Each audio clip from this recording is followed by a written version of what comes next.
హైదరాబాద్ లో హౌస్ అరెస్ట్ల పర్వం కొనసాగుతుంది. ఎక్కడికక్కడ బీఆర్ఎస్ నేతలను పోలీసులు అరెస్ట్ చేస్తున్నారు.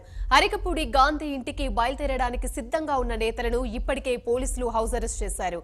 హరీష్ రావు, చెంబేపూర్ రాజును పోలీసులు హౌస్ అరెస్ట్ చేశారు.